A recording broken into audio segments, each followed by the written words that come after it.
This is Marianne Martindale from the Alliance for a Better Utah, and welcome to the Better Utah Beat. This week, Utahns were introduced to the economic plan of Congressional District 4 hopeful Mia Love. Unlike most candidates, Love's plan includes many specifics rather than the typical vagueness we've all come to expect from candidates who want to leave themselves pre-election day wiggle room. But while we applaud the detail, we can find little other praise to give the plan that has already been dubbed the No Love Plan. Over the next several weeks, we at Better Utah will be discussing the many different aspects of the No Love Plan. But for today, let's focus on her decision to make cuts to the Earned Income Tax Credit.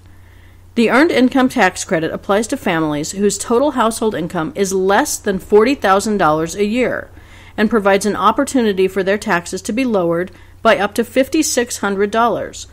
To be absolutely clear, these are not people on welfare. These are the hardworking, low and middle income families who are already struggling and who have not only earned, but are in desperate need of a small break on their yearly taxes. The program has been enormously successful nationwide, allowing working families to keep their heads above water as the economy slowly improves. As a matter of fact, Utah's own governor, Gary Herbert, has produced several statewide public service ads lauding the program and encouraging working families in Utah to apply for the credit. And he's not the only one. Many prominent Republicans in both the Utah legislature as well as our congressional delegation have gone on the record promoting or speaking favorably about the program. But all that means nothing to the No Love Plan, where Mia Love calls it, quote, reckless spending. Now, we all know there's a problem with the deficit, and that a much more comprehensive plan needs to be devised in order to begin reducing the amount of debt our country is leveraging each year. However, not one notable economist is recommending that the burden of our country's financial liabilities be placed squarely on the backs of our lower and middle income families who are already struggling to keep themselves afloat.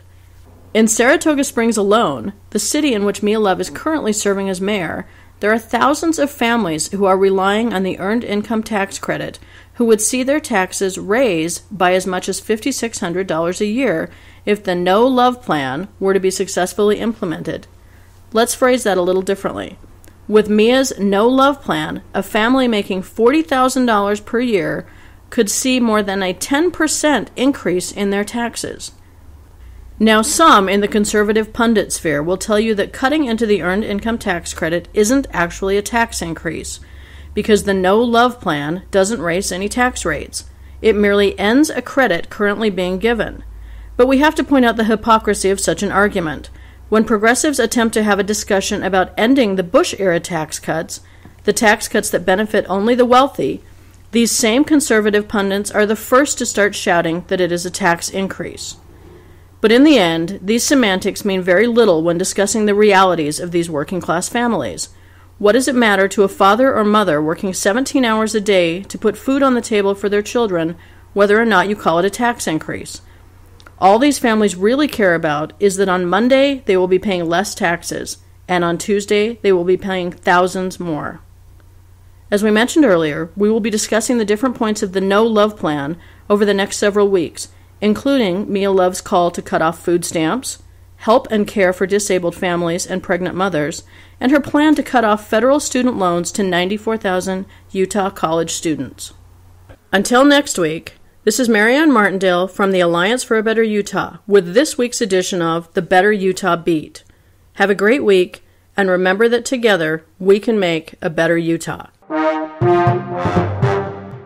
For more information about the Alliance for a Better Utah's current projects, please visit betterutah.org and kickalec.out.org.